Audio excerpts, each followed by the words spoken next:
Hello student, स्वागत है आपको आपके अध्ययन इंस्टीट्यूट ऑफ लर्निंग में। मैं सुधीर कुमार। कैलकुलस स्टार्ट किया था। आज कैलकुलस के लिमिट चैप्टर में हम लोग लेक्चर 9 करेंगे। 8 लेक्चर तक कंप्लीट हो चुका है। जो लोग पहले का लेक्चर नहीं देखे हो, आप लोग पहले का लेक्चर भी जरूर देखिए, ठीक है। तो इसका मुझे बहुत खुशी है कि आप लोग लेक्चर का जो भी होमवर्क में लेक्चर में मैं दे रहा हूँ, आप लोग उसका सही आंसर दे रहे हो मुझे। इसका मतलब कि आप लोग को चैप्टर अच्छी तरह से समझ में आ रहा है। लेकिन अगर फिर भी कोई भी डाउट हो, कोई भी प्रॉब्लम हो रही है लेक्चर में, जैसे मैं फास्ट पढ़ा रहा हूँ या कुछ भी ऐसा कुछ चीज़ समझ में नहीं आ रहा है, तो आप लोग डायरेक्टली कमेंट बॉक्स में कमेंट कर मुझे बता सकते हो, ठीक है। तो बिना टाइम वेस्ट किए हम लोग स्टार्ट करते हैं अपना लेक्चर 9, ठीक है। लेक्चर 9 स्टार्ट करने से पहले मैं कुछ होमवर्क दिया था, ठीक है। होमवर्क के बारे में पहले थोड़ा डिस्कशन कर लेते हैं। जैसे कि ये होमवर्क 2 था, ठीक है। होमवर्क 2 का आंसर क्या होगा? 1 होगा।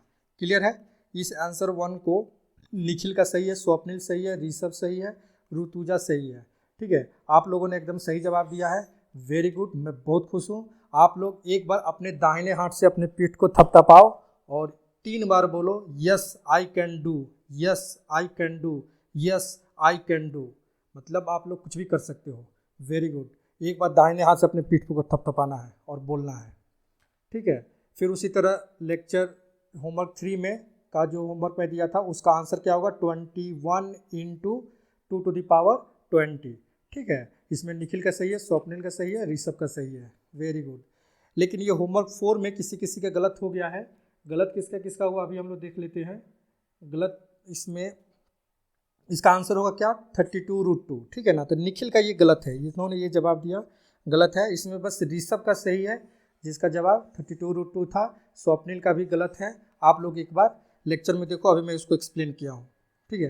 देखो लेक्चर 2 में क्या था हम लोग का, ये था क्वेश्चन ऐसे। बहुतों ने इसके एक्सपेंशन का फॉर्मूला लेकर सॉल्व किया था, कोई दिक्कत नहीं, वैसे भी कर सकते हो आप लोग। और मैं अभी यहाँ पर ऐसे किया हूँ, तो आप लोग इसको भी थोड़ा सा समझ लो। e⁻10x माइनस ये क्वेश्चन था हम लोग का। इससे क्या किया हम लोग? e⁻x को कॉमन ले लिए। तो देखो तो क्या ऐसे हो जाएगा? ऑफकोर्स ऐसे हो जाएगा, ठीक है ना। ये चीज़ आप लोग को बच्चे क्लास से करते आए हो, ये हो जाएगा। अच्छा अब देखो, अब जो ये e⁻x है ये ऊपर जाएगा तो यहाँ पर -1 -x हो जाएगा।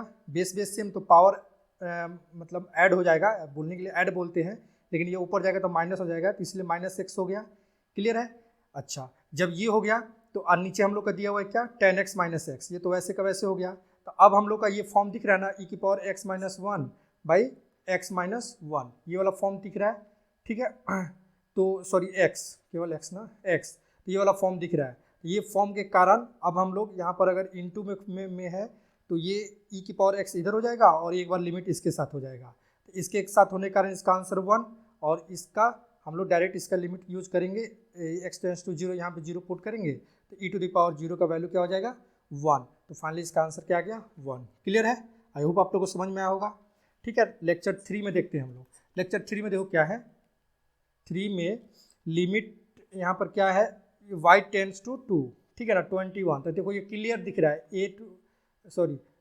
x to the power a minus a to the power x to the power n minus a to the power n by x minus a, ये वाला फॉर्म में दिख रहा है। क्लियर? तो यहाँ पर n हम लोग कितना हो गया? इसका आंसर क्या होता है? n a to the power n minus 1। Clear है ना? तो n हम लोग कितना है? 21 लिख दिए। a कितना है? 2 है, 2 लिख दिए, और n माइनस 1, 21 माइनस 1। तो ये हम लोग का आंसर क्या आ जाएगा? ये वाला, जो कि सबका लगभग सही था, ठीक है। उसके बाद होमवर्क 4 का हम लोग का क्वेश्चन था ये वाला। इसमें जिसका बहुतों का गलती हुआ थोड़ा सा देखो आप लोग ध्यान से। x टेंड्स टू 2 है तो पक्का x - 2 तो इसका एक फैक्टर हो जाएगा। उसके बाद उससे इसको डिवाइड कर लो तो वो बच जाएगा हम लोग का ये वाला टर्म। क्लियर है? अच्छा, अब एक ये फॉर्मूला में लिखाया था a माइनस बी। ऐसा क्यों किया जा रहा है? क्योंकि नीचे वाला टर्म इस टाइप का है, रूट के फॉर्म में है, तो इसीलिए ये फॉर्मूला का यूज कर सकते हैं हम लोग फटाक से। तो देखो यहाँ पर √x माइनस √2 है, यानी कि ये वाला फॉर्मूला। तो इसका मतलब कि ये वाला चीज़ चाहिए हम लोग को, ठीक है ना। ये वाला चीज़ चाहिए तो ये टर्म नीचे चला जाएगा, यानी कि ये बन जाएगा ना। तो इसी तरह x, तो यहाँ पर ये a और ये b यहाँ पर लिख दिए हम, a माइनस बी, और ये नीचे वाला टर्म ऊपर फेंका जाएगा तो √x प्लस √2। आई होप आप लोग को ये चीज़ समझ में आ रहा होगा। मैं क्या किया ना, ये वाला टर्म होगा इसको रहने दिया, ये वाला टर्म नीचे चल गया। तो यहाँ पर a की जगह पे क्या है? x है, और b की जगह पे क्या है? 2 है, तो वही चीज़ तो लिख दिया। और इससे ये दोनों कैंसिल हो गया, ठीक है। अब ये चीज़ बच गया, यहाँ पर डायरेक्ट लिमिट अप्लाई कर देंगे तो ये हो जाएगा हम लोग का 16, और यहाँ पर देखो ना ये भी √2 और ये भी √2, तो √2 तो 16 इंटू 2 32 √2, ठीक है। आई होप आप लोग को ये चीज़ समझ में आया होगा, कोई दिक्कत नहीं है। किसी किसी का कैलकुलेशन मिस्टेक होगा, मुझे पूरा विश्वास है इन स्टूडेंटों पे, आप सब स्टूडेंटों पे, कि आप लोग को समझ में आ रहा है, कैलकुलेशन मिस्टेक होगा तो इसको चेक कर लो। लेकिन फिर भी अगर कोई डाउट है तो आप लोग जरूर पूछना मेरे से। चलो ठीक है, अब उसके बाद हम लोग आज का ये लेक्चर 9 में स्टार्ट करते हैं डोमिनेटिंग टर्म, ठीक है ना। डोमिनेटिंग टर्म देखो क्या है, डोमिनेटिंग टर्म में क्या बोल रहा है, if x tends to 0 then for a polynomial the least degree, ध्यान से देखना यहाँ पर, the least degree term will be the dominating term in comparison rest of the term will be neglected. इसका मतलब क्या हुआ, इसका मतलब देखो क्या हुआ कि जब लिमिट हम लोग का रहेगा क्या, x टेंड्स टू 0, जब क्या रहेगा x टेंड्स टू 0, तो हम लोग क्या करेंगे, जब जो पावर में लिस्ट रहेगा, क्यों इसका काम क्या है x टेंड्स टू 0 का, कि इसमें x का वैल्यू जो है ना वो 0 को जा रहा है, तो 0 को कब जाएगा, सब वैल्यू को 0 को ले जाना है, ठीक है। तो डोमिनेटिंग वर्ड से ही पता चल रहा है कि डोमिनेटिंग, कोई भी जैसे हम लोग बात करते हैं तो नहीं बोलते हैं कि इसका आंसर डोमिनेटिंग हुआ, चाहे इसका स्पीच डोमिनेटिंग हुआ, मतलब कि वो ऐसा था चीज़ कि वो सब पे भारी हो गया, बाकी सब नेगलेक्ट हो गया। यही कंसेप्ट यहाँ भी है। तो x टेंड्स टू 0, तो हम लोग को क्या पुट करना है, क्या इसमें से लें कि इसमें सब भारी, कि उसी का वेटेज रहे। देखो ये तो थोड़ा बड़ा हो जाएगा, ये बड़ा हो जाएगा, यहाँ पर बोला है कि ये x टेंड्स टू 0 को जाना चाहिए, तो इसीलिए यहाँ पर बोला है कि लिस्ट जो डिग्री होगा वही हम लोग डोमिनेटिंग होगा, तो ये वाला टर्म हम लोग यूज करेंगे, बाकी ये सब क्या हो जाएगा, नेगलेक्टेड हो जाएगा, क्योंकि इसका वैल्यू अप्रॉक्स वहीं के लिए जाएगा, ठीक है। तो ये 3x² इसके लिए हो जाएगा। फिर उसी तरह अगर x² इधर है तो इसमें सबसे छोटा वाला डिग्री कौन सा है, जैसे ये जाकर इससे मल्टीप्लाई होगा तो x³ हो जाएगा, छोटा क्या होगा x3x², तो वही 3x² इसका डोमिनेटिंग हो जाएगा, मतलब ये वाला पूरा इसके इक्वल मान लिया जाएगा, ये वाला पूरा इसके इक्वल मान लिया जाएगा, क्लियर है, और बाकी सबको नेगलेक्ट कर दिया जाएगा। उसी तरह जैसे इसमें है, तो इसमें सबसे छोटा टर्म क्या है, सबसे छोटा डिग्री x⁴, तो वो बच गया क्या 5, इसलिए 5 के इक्वल हो गया, बाकी सबको हम लोग नेगलेक्ट कर देंगे। कब, जब x टेंड्स टू 0 रहेगा। लेकिन अगर x टेंड्स टू इन्फिनिटी रहा तब क्या करेंगे, जब x टेंड्स टू इन्फिनिटी रहेगा तो हम लोग ढूंढेंगे कि बड़ा वाला टर्म कौन सा है, क्योंकि इसको हम लोग को इन्फिनिटी के पास ले जाना है, मतलब बहुत बड़ा वैल्यू बनाना है। तो बहुत बड़ा वैल्यू कब बनेगा, जब x⁴ बड़ा वाला टर्म रहेगा। तो देखो इसमें क्या है, ये तो ठीक है 4 है, ये 10 है, लेकिन उससे भी बड़ा तो ये वाला है ना x⁻20, यानी कि ये सब x⁴ इंटू x⁻20 वाला टर्म के इक्वल हो जाएगा, क्लियर है ना। तो ये वाला डोमिनेटिंग टर्म हो जाएगा, बाकी सबको हम लोग क्या करेंगे, नेगलेक्ट कर देंगे। आई बात समझ में। लेकिन यहाँ पर 0 बनाना था, इसलिए छोटा वाला टर्म लेना है। x टेंड्स टू 0 के लिए ऐसे भी पता चल जा रहा है कि 0 बनाना है, इसका मतलब छोटा वाला टर्म लेना है, और x टेंड्स टू इन्फिनिटी के लिए क्या करना है, बड़ा वाला टर्म लेना है, क्लियर है, ठीक है। अब देखो, अब x टेंड्स टू अगर 0 हुआ, ठीक है ना, x टेंड्स टू अगर 0 हुआ, ये चैप्टर बहुत ही काम का चीज़ है, इससे बहुत क्वेश्चन पूछा जाता है, ठीक है, थोड़ा सा ध्यान से देखना आप लोग। अगर x टेंड्स टू 0 है तो देखो क्या बोल रहा है, then with respect to effective degree, effective degree के रिस्पेक्ट में, मतलब हम लोग पहले देख लेंगे कि इफेक्टिव डिग्री क्या है।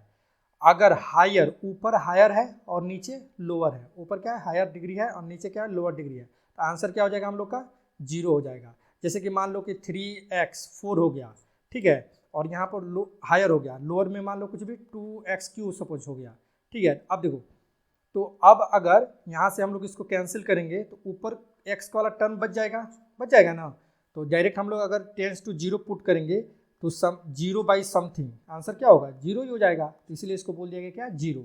लेकिन वहीं पे लोअर बाई हायर अगर हो जाए, जैसे कि इसी चीज़ को मैं बोल दूँ 2x³/3x4, अब देखो, अब ये चीज़ से ये कैंसिल हो जाएगा, मतलब कि 2/3x बच गया। अब x टेंड्स टू 0 जब यहाँ पुट करेंगे तो ये समथिंग बाई 0, ये नॉट डिफाइंड नहीं हो जाएगा, इसलिए ये होता है क्या, नॉट डिफाइंड। और इक्वल बाई इक्वल अगर रहा तो क्या करेंगे हम लोग, नॉन जीरो फाइनाइट वैल्यू बोल देंगे। क्या बोलेंगे, नॉन जीरो फाइनाइट वैल्यू। उसको अभी आगे के क्वेश्चन में मैं समझाऊंगा, ठीक है ना। तो नॉन जीरो फाइनाइट वैल्यू का मतलब, चलो मैं यहीं पे बता दे रहा हूँ, जैसे कि मान लो 2x² + 3x ऐसे सपोज है, और यहाँ है 3x² + 5। तो देखो अब ऊपर में इफेक्टिव डिग्री कौन सा है, नहीं चलो यहाँ भी x लिखना पड़ेगा, क्योंकि x टेंड्स टू 0 है ना, तो इसमें तो छोटा वाला टर्म लेना पड़ेगा ये और ये। तो देखो अब ये दोनों में 3/5 3x/5x यही हो जाएगा ना, इफेक्टिव डिग्री तो यही होगा। तो ये हुआ, तो दोनों इक्वल बाई इक्वल होती है, दोनों कैंसिल हो जाएगा, यानी कि हम लोग का आंसर क्या आ जाएगा 3/5। तो उस केस में 3/5 आंसर आएगा। तो इसका तीन आंसर आ सकता है, एक तो 0 आ सकता है, एक डज नॉट एग्जिस्ट आ सकता है, और एक इस तरह से जो उसका कोफिशिएंट होगा वो आंसर आएगा। आगे क्वेश्चन में हम लोग करेंगे। जैसे कि एक एग्जांपल मैं यहाँ पर लिया हूँ, इसमें क्लियर दिख रहा है x टेंस टू पहले 0 ढूंढना है, ढूंढ लिए। अच्छा 0 को जा रहा है, इसका मतलब कि छोटा वाला डिग्री देखना है। तो छोटा वाला डिग्री कौन सा है, ये तो 7, हम लोग इसको बोल देंगे क्या 7। तो देखो ये 7x²। अच्छा नीचे ढूंढे, तो नीचे क्या हो गया लोअर, यानी कि ऊपर देखो नीचे वाला तो यही है ना, सबसे छोटा ये वाला है, तो हायर बाई लोअर। तो हायर बाई लोअर का आंसर फटाक से इसको क्या बोलेंगे, इसका आंसर क्या हो जाएगा 0 हो जाएगा। क्लियर है। उसी तरह अगर x tends two plus minus infinity का बात हो, तो ये थर्ड रूल हुआ था, ये फोर्थ रूल में then effective degree higher by lower equal to does not exist, lower by higher, just इसका उल्टा हो जाएगा। अब ये कैसे होगा, higher by degree higher by lower, तो हायर बाई लोअर में ये होगा कि जैसे कि मान लो कि ऊपर अगर हायर हो गया नीचे लोअर हो गया और टेंस टू इन्फिनिटी जाना है, तो ऊपर अगर हायर हो गया उसको हम लोग टेंस, उसकी जगह पर अगर इन्फिनिटी पुट करेंगे तो वैल्यू तो इन्फिनिटी को ही जाएगा ना। जैसे कि 3x मान लो क्यूब है और यहाँ 2x² है, ठीक है, तो हायर बाई लोअर हो गया, तो ये तो कैंसिल हो गया, यानी कि 3x बच गया। अब x की जगह पर अगर इन्फिनिटी में से प्लस इन्फिनिटी या माइनस इन्फिनिटी पुट करेंगे तो वो कहाँ हो, तो इन्फिनिटी को ही जाएगा। अब इन्फिनिटी को जाएगा तो उसको तो डज नॉट एग्जिस्ट बोल सकते हैं, ठीक है। उसी तरह लोअर बाई हायर हो जाएगा, इसी को जैसे उल्टा मैं कर दूँ 2x² / 3x³, ठीक है, तो ये लोअर हो गया और ये हायर हो गया, तो ये बचेगा तो क्या हो जाएगा 2/3x। क्लियर है। अब x के जगह पे अगर इन्फिनिटी प्लस इन्फिनिटी या माइनस इन्फिनिटी पुट करेंगे तो लेक्चर 1 में बताया गया था उसका आंसर क्या हो जाएगा 0, ठीक है, तो उसी को 0 बोला गया है। और इक्वल बाई इक्वल हुआ, तो जैसे इसमें हुआ था वैसा ही उसका नॉन जीरो फाइनाइट वैल्यू जो भी होगा वो आंसर आ जाएगा। तो जैसे देखो इसमें अब हम लोग को पहले ढूंढना है क्या, ये कहाँ के जा रहा है, लिमिट कहाँ से कहाँ तक है। x टेंस टू इन्फिनिटी मिल गया, तो x टेंस टू इन्फिनिटी के लिए बड़ा वाला डिग्री ढूंढना है, तो बड़ा वाला डिग्री हम लोग को मिल गया क्या x⁸8। चलो ठीक है, नीचे वाला लोअर में उसमें भी बड़ा वाला ढूंढना है, ये मिल गया। तो ऊपर हायर नीचे लोअर, डज नॉट एग्जिस्ट, इसमें ढूंढो, इसमें क्या है, इसमें हम लोग का टर्म कौन सा बन जा रहा है, बड़ा वाला बन गया ये, छोटा वाला, फिर नीचे वाला में भी बड़ा वाला कौन सा बना, आई थिंक ये, ठीक है। अब देखो ये दोनों सेम हो गया, तो ये दोनों कैंसिल हो जाएगा, तो हम लोग का आंसर क्या आ जाएगा 5/7, 5/7 इज आंसर, जो कि इसमें नॉन जीरो फाइनाइट वैल्यू था, ठीक है। तो कुछ मुश्किल नहीं है, आई होप आप लोग को समझ में आया होगा। नेक्स्ट करते हैं आगे। अब नेक्स्ट देखो क्वेश्चन से स्टार्ट करते हैं। अब क्वेश्चन में हम लोग का है ये वाला चीज़। अब देखो अब x टेंस टू हम लोग को क्या दिख रहा है, इन्फिनिटी दिख रहा है, क्लियर है। तो पहले ढूंढेंगे इसमें क्या बड़ा वाला है, मतलब कि डोमिनेटिंग फैक्टर, डोमिनेटिंग वैल्यू कौन सा है, ठीक है। तो इसमें डोमिनेटिंग कौन सा हो जाएगा, इसमें तो डोमिनेटिंग ऊपर वाले में ये हो जाएगा, इसमें डोमिनेटिंग ये हो जाएगा ना। तो इसका कोफिशिएंट क्या हो गया 2, डोमिनेटिंग, चलो मैं लिख दे रहा हूँ एक बार, 2x² / 3x², क्लियर है, ये हो गया। इसमें डोमिनेटिंग कौन सा हुआ, ये 4x, और इसमें क्या हो जाएगा 3x। कहने का मतलब इसका ये हुआ ना कि हम लोग 4x भी लिखेंगे ना तो ये भी इसके इक्वल होगा, 3x भी लिख दिया ना तभी ये इसके इक्वल होगा। क्यों, क्योंकि 3 इंटू इन्फिनिटी होगा, और इन्फिनिटी में से -7 करेंगे तब भी कोई फर्क नहीं पड़ेगा, तभी वो इन्फिनिटी ही रहेगा। यही चीज़ कहने का मतलब है इसका, ठीक है। मैं उसी को थोड़ा फास्ट में बता रहा हूँ। यहाँ पे भी जैसे इन्फिनिटी पुट करेंगे तो ये बहुत बड़ा इन्फिनिटी हो जाएगा, और उसमें ये सब चीज़ बहुत छोटा मैटर करेगा, ठीक है। मतलब बहुत बड़ा वैल्यू का अगर स्क्वायर कर दिया जाए तो इतना बड़ा हो जाएगा कि उसमें ये चीज़ ऐड करो तो फर्क उसमें पड़ेगा ही नहीं, मतलब बहुत माइनर वैल्यू रहेगा, ये चीज़ बोला जा रहा है। देखो ये कैंसिल हो जाएगा, यहाँ भी x कैंसिल हो गया, यानी कि 2/3 ⁴ 4/3 हम लोग क्या हो जाएगा आंसर हो जाएगा। क्लियर है, वेरी गुड। चलो नेक्स्ट करते हैं। नेक्स्ट उसी तरह देखो यहाँ पर क्या है, इसका डोमिनेटिंग क्या है, पहले तो x टेंस टू हम लोग क्या ढूंढ लिए इन्फिनिटी, इसका डोमिनेटिंग क्या हो गया ये वाला, इसका डोमिनेटिंग क्या हो गया ये वाला। तो चलो लिख लेते हैं पहले, तो x² / 7x²। अच्छा इसका डोमिनेटिंग क्या हो जाएगा जी 4x, हो गया ना 4x। तो अब देखो और लिमिट कहाँ से कहाँ तक है, limit x tends to infinity है ना। तो अब देखो limit x tends to infinity है, अच्छा तो यानी कि ये तो कैंसिल हो जाएगा, यानी कि 1/7 ⁻∞ हो जाएगा ना, 1/7 ⁻∞। अच्छा लेक्चर 1 में बताया गया था कि जब ये वाला वैल्यू 1 से कम हो, मतलब -1 और 1 के बीच में हो और पावर में इन्फिनिटी हो, तो उसका आंसर क्या होता है? 0 होता है। ठीक है, अगर यही 1 से ज़्यादा होता, जैसे कि 2 पॉइंट समथिंग होता, तो उसका आंसर क्या आ जाता है? इन्फिनिटी आ जाता। तो अभी के लिए इन्फिनिटी के आंसर क्या है? 0। क्लियर है? Very good. नेक्स्ट क्वेश्चन करते हैं। नेक्स्ट क्वेश्चन देखो क्या है यहाँ पर, अब इसको समझना अच्छी तरह से। इसमें देखो क्या है, 2√x + 3x³, ठीक है ना। अब degree x tends to infinity के लिए बात कर रहे हैं, ये सब टर्म प्लस में है। क्लियर है? अच्छा, तो अब ढूंढो कि इसमें डोमिनेटिंग टर्म कौन सा होगा। तो देखो इसका क्या है, x⁴ है ना, ये 1/3 है, तो बड़ा तो यही वाला है ना, तो ये हो गया हम लोग का बड़ा वाला टॉप, मतलब कि डिग्री यही हो गया, तो ये डोमिनेटिंग हो जाएगा। ठीक है, तो ऊपर के लिए हम लोग लिख देंगे डोमिनेटिंग टर्म जो भी आया, चलो बाद में लिखते हैं, पहले नीचे वाला भी ढूंढ लेते हैं एक बार। नीचे वाले में क्या होगा, देखो यहाँ पर x⁴ क्या हो जाएगा? 1/2। तो ये क्या दिख रहा है? इक्वल बाई इक्वल का केस आ गया। अब कोई बोलेगा इक्वल बाई इक्वल, हमको तो समझ में नहीं आ रहा है। देखो मैं फिर से समझा रहा हूँ, यहाँ पर 2x⁴ 1/2, क्या ये x⁴ 1/2 ये x⁴ 1/3 से बड़ा है? ऑफकोर्स है। तो यानी कि यही हम लोग का डोमिनेटिंग टर्म हो गया, ऊपर लिख दिया, बाकी सबको क्या किया, मैं छोड़ दिया। नीचे आओ, नीचे जब देखो इसको अगर हम लोग ब्रेक करेंगे, तो ब्रेक करने का मतलब क्या हुआ, अगर ये x⁴ 1/2 है, तो यहाँ भी तो वही चीज़ आएगा ना। तो इसका क्या आएगा, मतलब कोई इसको जब, जैसे कि मैं बोल रहा हूँ, जैसे कि मान लो x + y का स्क्वायर करते हैं, तो एक टर्म क्या आता है सबसे बड़ा, x² + 2xy + y² आता है ना टर्म ऐसे। तो उसी तरह अगर x + y⁴ अगर 1/2 आए करेंगे, तो एक टर्म तो x⁴ 1/2 आएगा सबसे बड़ा वाला, और उसके बाद वाला तो सब छोटा ही छोटा रहेगा ना। तो उसी तरह मैं यहाँ भी बोल रहा हूँ कि यहाँ पर 2x⁴ 1/2 एक टर्म आएगा। क्लियर है? तो यहाँ पर 2x 1/2, और इसका मतलब क्या हो गया, √2 × x 1/2, इससे ये कैंसिल, यानी कि 2/√2 बच जाएगा, और इसको सॉल्व कर लेंगे तो हम लोग का आंसर आ जाएगा क्या, √2। क्लियर है? आई होप आप लोग को समझ में आ रहा है। ये चीज़ समझना था थोड़ा सा, जिसको मैं यहाँ पर एक्सप्लेन कर दिया हूँ। अब मुझे नहीं लगता कि इसमें किसी को दिक्कत होना चाहिए, लेकिन फिर भी है तो क्या करना है, ज़रूर पूछना है मेरे से। क्लियर है? नेक्स्ट करते हैं। नेक्स्ट में देखो क्या है, ये वाला क्वेश्चन, √x² + 1 प्लस यहाँ पर क्यूबिक में है x² + 1। अब इसका ढूंढो कि इसका टॉप डिग्री क्या है।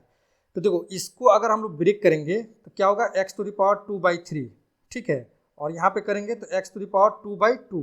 अब किसी किसी को ये पक्का नहीं समझ में आ रहा होगा कि ये क्या लिख दे रहे हैं, फट से कुछ भी लिख दे रहे हैं, x⁴ 2/3 यहाँ पे कैसे लिख दिए।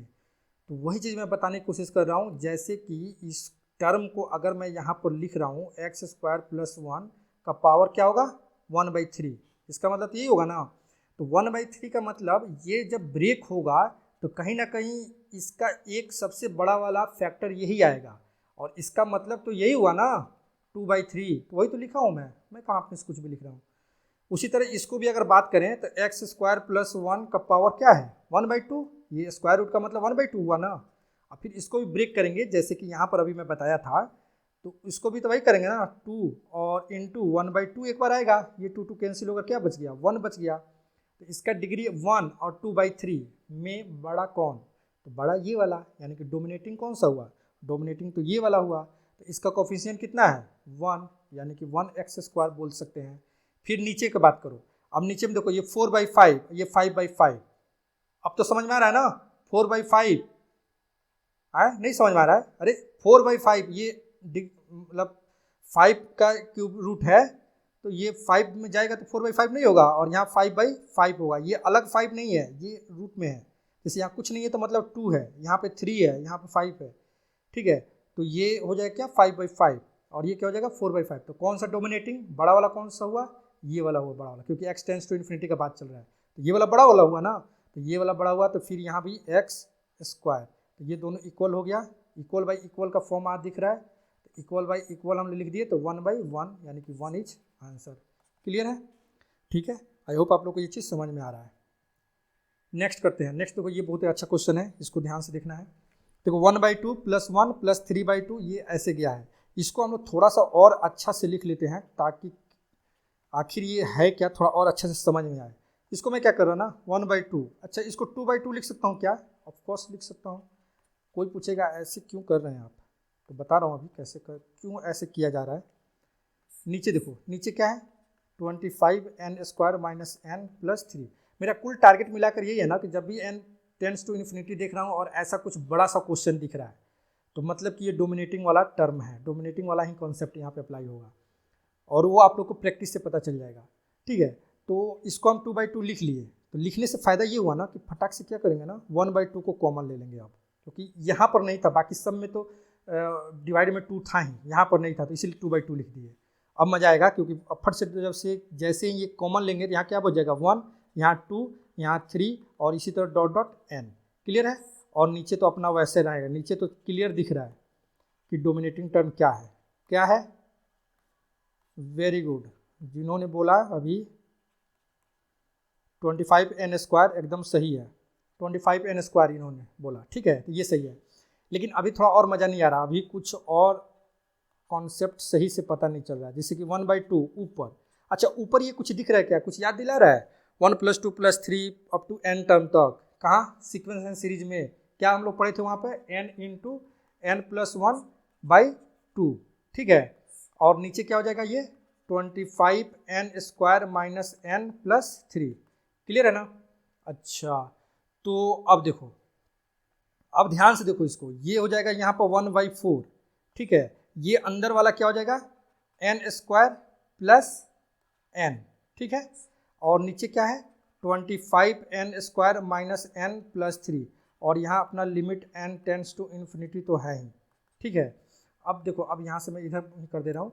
अब इसमें डोमिनेटिंग ऊपर वाले में पक्का क्या है n², ये 1/4 तो मल्टीप्लाई है तो क्या हो जाएगा 1/4 n², और नीचे वाला में क्या हो जाएगा 25 n², यही हो जाएगा ना। ये n² कैंसिल हो गया और ये 1/4 × 25 मिलकर क्या हो जाएगा 1/100 हम लोग का आंसर आ जाएगा। क्लियर है, आई होप आप लोग को समझ में आ रहा है। ठीक है, कोई मुश्किल काम नहीं है, यहाँ पर स्पष्ट दिखना चाहिए। मैं थोड़ा फास्ट कर रहा हूँ लेकिन बोल तो रहा हूँ ना, तो आप लोग ऐसे लिख सकते हो, समझ सकते हो कि क्या मैं बोल रहा हूँ, क्या लिख रहा हूँ। यहाँ 4 कैसे हुआ 1/4 × 25, ये तो बच्चा वाला चीज़ है, ये तो मतलब मुझे बताना भी नहीं चाहिए। ये 1/100 हो गया। क्लियर है, ठीक है, चलो नेक्स्ट क्वेश्चन करते हैं आप। तो आई होप आप लोग को ये सब क्वेश्चन समझ में आ रहा है। ये क्वेश्चन जेई का है, ठीक है ना। तो ऐसा नहीं कि हम लोग के एनडीए में नहीं आ सकते, एनडीए में भी आ सकता है, जेई में, जेई मेंस में, कहीं भी आ सकता है। तो स्टैंडर्ड हम लोग क्वेश्चन अगर कर लेंगे तो फिर दिक्कत नहीं होगा। नेक्स्ट क्वेश्चन, नेक्स्ट क्वेश्चन देखो क्या है, ये अब तो समझ में आ रहा होगा। ये 1 + 2 + 3 n तक गया तो और ये क्या है n टेंस टू इन्फिनिटी है, तो इसको तो पहले फटाक से n × n + 1/2 लिख लिए और n²। क्लियर है ना। अच्छा, तो अब यहाँ पर हम लोग क्या चाहिए n टेंस टू इन्फिनिटी के लिए डोमिनेटिंग टर्म, कौन सा बड़ा वाला, तो n²। तो n² का डिग्री कोफिशिएंट क्या है 1 और इसका कोफिशिएंट क्या है 2। अब बार बार n² लिखने की जरूरत नहीं है, डायरेक्ट आंसर लिखो। तो ये 1/2 हो गया ना, बोलोगे ना इक्वल बाई इक्वल वाला फॉर्म दिख रहा है, हो गया। फिर उसी तरह इसके लिए बात करते हैं 1² + 2² + 3² + n²। Very good, n × n + 1 2n + 1 upon 6, और यहाँ पे क्या हो जाएगा n³ होगा कि नहीं, और ये limit n tends to infinity. अब डोमिनेटिंग टर्म ढूंढो यहाँ पर जल्दी, यहाँ भी हम लोग लिख सकते हैं ये limit n tends to infinity. मैं जल्दीबाजी में कर रहा हूँ तो कोई दिक्कत नहीं है। अब देखो यहाँ भी अगर मल्टीप्लाई करेंगे तो क्या ये 2n³ दिख रहा है ना, देखो ढूंढो 2n³ दिख रहा है, n टेंस टू इन्फिनिटी है तो बड़ा वाला यानी कि n के पावर 3 वाला ही हम लोग का क्या होगा डोमिनेटिंग टर्म होगा। ऊपर क्या दिख गया 2n³ और नीचे क्या दिख गया 6n³, तो ये खत्म यानी कि और इससे ये भी खत्म, तो आंसर क्या आ गया 1/3। ठीक है, नेक्स्ट ये देखो, अब तो ये समझ में आ गया होगा 1³ + 2³ + 3³ क्या लिखेंगे n × n + 1/2। ये 11th क्लास में हम लोग जो पढ़े थे सीक्वेंस एंड सीरीज में, इसी का ना स्क्वायर कर देते थे, और यहाँ क्या हो जाता था n⁴ हो नहीं जाता था, ये दिया हुआ है। ये एक 1³ + 2³ + 3³ का ये हो गया ना फॉर्मूला हम लोग का, n × n + 1/2 का होल स्क्वायर। अच्छा, अब देखो, अब यहाँ n × n², यहाँ पे n × n² और उसका स्क्वायर, तो क्या ये n⁴ हो जाएगा, और n⁴ और इसका पावर 4, डोमिनेटिंग टर्म तो वही होगा ना, क्योंकि n टेंस टू इन्फिनिटी है, बाकी से हम लोग को मतलब ही नहीं है। हम लोग को अगर n टेंस टू इन्फिनिटी यहाँ पर दिया है तो बस डोमिनेटिंग टर्म ढूंढना है, बाकी क्या है हम लोग को मतलब ही नहीं है। तो n टेंस टू इन्फिनिटी दिख गया तो बड़ा वाला तो n इंटू एन स्क्वायर, और n स्क्वायर का स्क्वायर करेंगे तो n टू द पावर 4 आ जाएगा, और उसका पावर में कोफिशिएंट क्या होगा 1, तो 1 लिख दिया यहाँ पर, और ये 4 का स्क्वायर क्या किया 4, तो ये हो गया, और नीचे divided by n to the power 4, यानी कि n to the power 4 by 4 into n to the power 4, ये कैंसिल हो गया, तो 1/4 इज आंसर। एक लाइन में बिना देखे आंसर दे सकते हो, तो इसीलिए ये दिया गया आप लोग के लिए होमवर्क में, होमवर्क फिफ्थ हम लोग का होगा, आई थिंक 4 तक कर लिए थे, तो ये 5th होमवर्क में रहेगा। इसका आंसर मुझे सबका सही चाहिए और कमेंट बॉक्स में चाहिए, और जल्दी से जल्दी चाहिए, ठीक है। तो चलो नेक्स्ट क्वेश्चन करते हैं, ये होमवर्क में रहा आप लोग के लिए। नेक्स्ट देखो, ये मजा आएगा क्वेश्चन, अब ये सब जेई का है। इधर जो वाला जो भी क्वेश्चन लास्ट में हम लोग कर रहे थे ना, शुरू में तो मैं प्रैक्टिस कराने के लिए कुछ क्वेश्चन देता हूँ, बाकी सब अच्छा क्वेश्चन डाल देता हूँ। तो ये देखो, अब ये सब क्वेश्चन कर, इसका मतलब क्या हुआ, इसको अगर ध्यान से देखा जाए, मतलब ध्यान से देखो ना इसको थोड़ा सा, limit n tends to infinity, ध्यान से क्या देखना है इसमें, इसमें क्या करना है ना, कुछ करना ही नहीं है। इसमें क्या करो कि काम करो, x को कॉमन ले लो, बातें खत्म। तो 1 + 2 + 3 और डॉट डॉट n हो जाएगा क्या। अच्छा, ये क्लियर दिख रहा है ना, अब इसमें इस वाले क्वेश्चन में यहाँ पर क्लियर दिखना चाहिए कि n क्या है, n वेरिएबल है, और x क्या है, कांस्टेंट है। यहाँ पर n कांस्टेंट है, क्यों, क्योंकि n टेंस टू इन्फिनिटी गया, ना कि x टेंस टू इन्फिनिटी गया है। तो जो टेंस टू इन्फिनिटी जाएगा वही ना वेरिएबल होगा। तो यहाँ पर हम लोग का n वेरिएबल है और x क्या है, कांस्टेंट है, x से कोई मतलब ही नहीं है, ठीक है। तो limit n tends to infinity बोल दिए। अच्छा, अब तो हो गया ना, अब इसको बोल दिए, तो ये तो हम लोग को फटाक से पता है क्या, सॉरी, n इंटू n+1/2, ठीक है, और डिवाइड बाई n स्क्वायर। अब देखो, अब इसमें डोमिनेटिंग टर्म क्या हो जाएगा फिर, n²/2, ठीक है, और ये डिवाइड बाई n स्क्वायर, क्यों, क्योंकि limit n tends to infinity था। तो ये देखो, ये कितना हो जाएगा, इससे ये गया, बच गया क्या 1/2, यानी कि हम लोग का आंसर क्या आ गया, x/2, ठीक है। कुछ मुश्किल नहीं है, डोमिनेटिंग टर्म ढूंढना, बाकी क्या है हम लोग को मतलब नहीं है। जब n टेंस टू इन्फिनिटी दिया है तो बड़ा वाला टर्म ढूंढ लेना है, ढूंढ लिए, ठीक है। नेक्स्ट क्वेश्चन देखो, ये भी सब जेई है। तो एनडीए में भी आया वो शायद ये, ठीक है ना, देखो आप लोग आया होगा, सब एग्जाम का क्वेश्चन है। ये भी उसी तरह कर लेंगे, कैसे, फिर पता चल गया क्या है, n वेरिएबल है और x क्या है, कांस्टेंट है। तो फिर हम लोग क्या करते हैं ना, x को कॉमन निकाल लिया जाए, तो 1² + 2² + 3² n², कोई दिक्कत नहीं होनी चाहिए, ये n³, ठीक है ना, ये चीज़ समझ में आया। अच्छा, अब देखो, अब क्या करेंगे हम लोग कि ये चीज़ करने के बाद सिंपल सा है, फिर लिख लेंगे limit n tends to infinity. ये देखो, अब ये x ही रहेगा क्योंकि ये तो कांस्टेंट है, ये क्या हो जाएगा, n इंटू n+1 2n+1/6, और ये n³ तो नीचे वाला है फॉर्मूला का, नहीं सॉरी क्वेश्चन का, ये हो जाएगा। अब देखो, अब जब हम लोग बात करेंगे n टेंस टू इन्फिनिटी, यहाँ पर x, तो ये मल्टीप्लाई करेंगे तो 2n³, एक टर्म तो हम लोग का डोमिनेटिंग आएगा, बाकी क्या है हम लोग को मतलब नहीं है, और नीचे क्या है 6n³, तो ये दोनों कैंसिल, ठीक है ना। तो अब हम लोग का बच गया क्या, यहाँ से ये भी गया, तो फाइनली बच गया क्या, x/3 आंसर। ये समझ में आ रहा है ना आप लोग को, मैं थोड़ा फास्ट बता रहा हूँ, लेकिन मुझे नहीं लगता कि कोई दिक्कत होना चाहिए। डोमिनेटिंग टर्म ढूंढने का मतलब क्या है, n टेंस टू इन्फिनिटी का मतलब डोमिनेटिंग टर्म हम लोग को ढूंढना है, और डोमिनेटिंग टर्म का जब n टेंस टू इन्फिनिटी है तो डिग्री क्या ढूंढना है, बड़ा वाला डिग्री।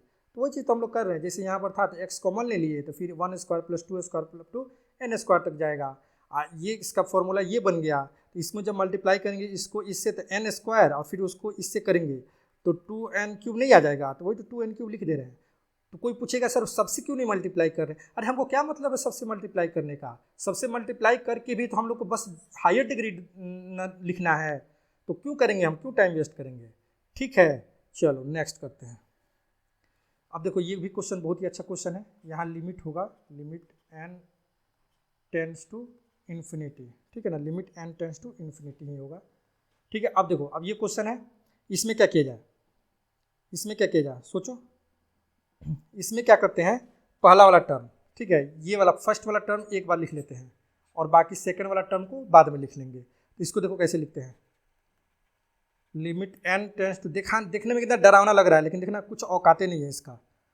1 इंटू एक्स लिख लिए, ठीक है, plus 2 square into x plus इसी तरह डॉट डॉट कर देंगे तो एन स्क्वायर इंटू एक्स लिख दिए, ठीक है ना, प्लस इसको एक साथ कर दिए, फिर प्लस लिखेंगे हम लोग क्या, अब बच गया क्या, 1 square plus 2 square plus 3 square और इसी तरह n स्क्वायर तक, और नीचे क्या बच गया,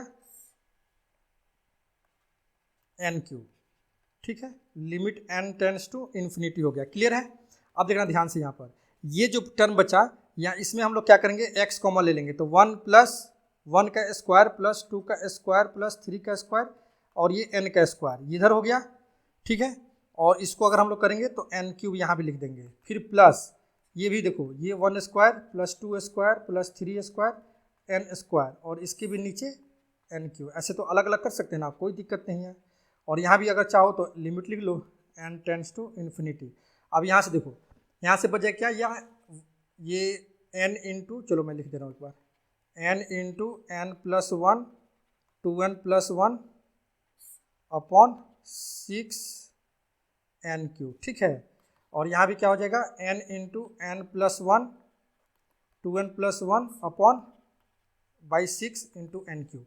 अब यहाँ से क्या बचेगा, यहाँ से बचेगा यहाँ पर से 2n क्यूब, तो x बचेगा x into 2n cube by 6n cube, फिर यहाँ से क्या बचेगा 2n cube by 6n cube, ये कैंसिल ये कैंसिल, तो फिर बचा क्या यहाँ से 1/2, यानी कि x/3 प्लस 1/3।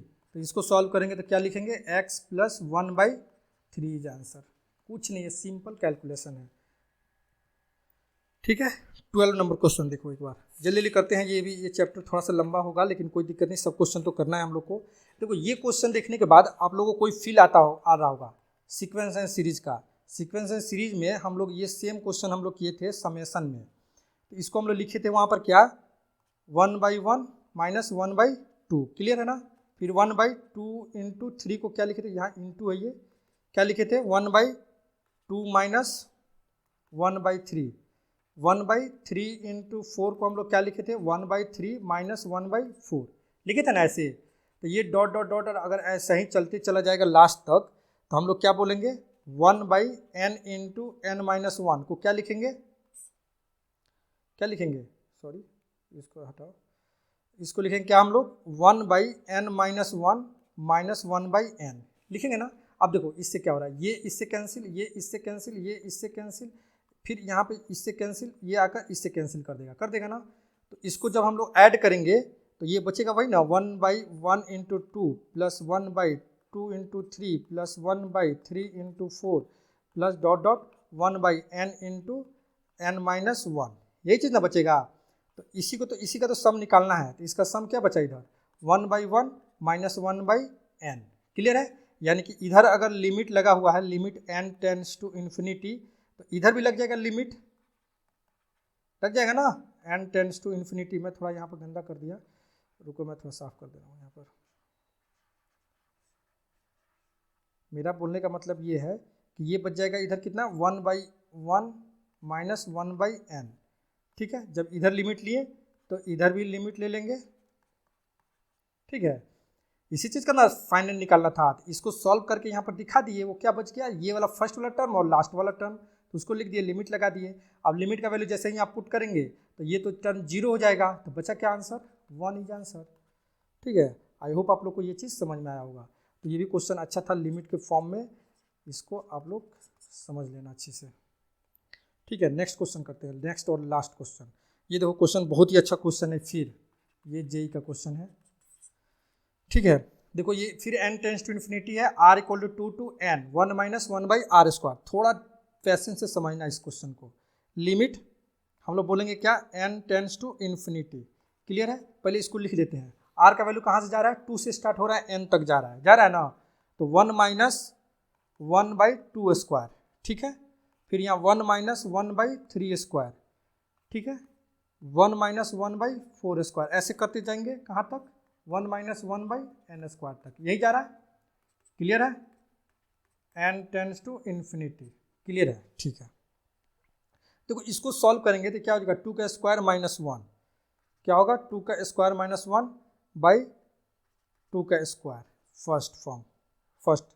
सेकंड क्या बच रहा है, 3 का स्क्वायर माइनस 1/3², ये बचेगा।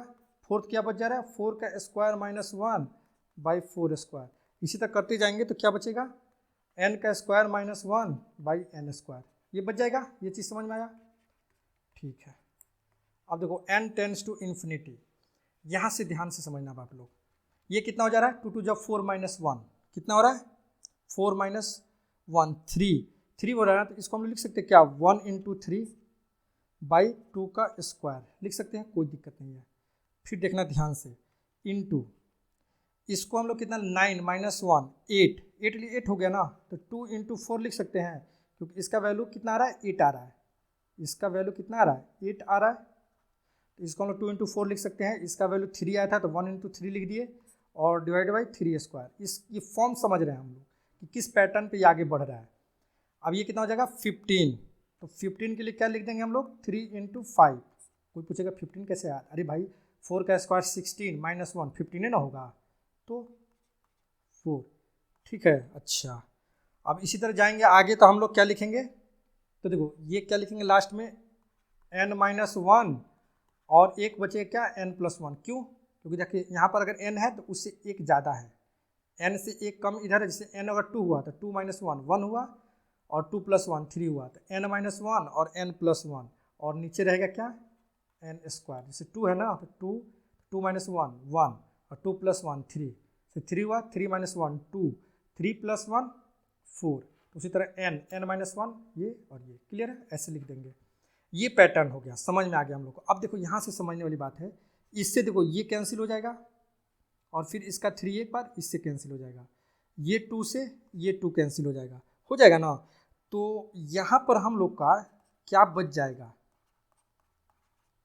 ध्यान से समझना आप लोग, यहाँ पर देखो 1/2 क्या बच जाएगा, क्या, हाँ 1/2 बच जाएगा, क्यों, क्योंकि देखो ये बीच वाला है, तो इसका एक 4 इधर से कैंसिल हो जाएगा और एक 4 इधर से कैंसिल हो जाएगा, ये 5 है तो इसका एक 5 इधर नीचे से कैंसिल होगा, एक 5 इधर से कैंसिल हो जाएगा, ठीक है ना। लेकिन ये 1/2 बच गया इधर। उसी तरह देखो ये n² है ना, तो n² का एक n इधर आएगा, उससे ये कैंसिल होगा, ठीक है, एक n यहाँ बच जाएगा, आई बात समझ में। अच्छा, और ये भी ये एक इससे यहाँ से कैंसिल हो जाएगा, समझना अच्छा से, ये कहाँ से कैंसिल हो रहा है, जैसे कि यहाँ पर 3 है, 3 से एक इधर कैंसिल हो रहा है ना, तो इसके नीचे लास्ट, इसके जस्ट सेकेंड लास्ट वाला जो टर्म होगा, तो उसके नीचे वाला जो टर्म होगा, मतलब n माइनस 1 बचेगा, जो क्या n माइनस 1 का स्क्वायर बचेगा, तो इससे एक इधर का कैंसिल होगा, एक इधर का कैंसिल होगा, हो जाएगा, तो ये n माइनस 1 खत्म हो गया। उसके बगल में होगा क्या, n, तो n से एक n इधर कैंसिल होगा, और एक n और अगर इधर आगे होता तो उससे कैंसिल हो जाता, ठीक है ना, क्योंकि आगे वाला टर्म में एक n मिलेगा, जैसे यहाँ 3 था तो यहाँ 3 मिल रहा है, तो वो तो एक n बच जाएगा, क्लियर है। ऊपर क्या बच जाएगा, n प्लस 1/n, ये बात समझ में आया क्या, अच्छी तरह से समझो।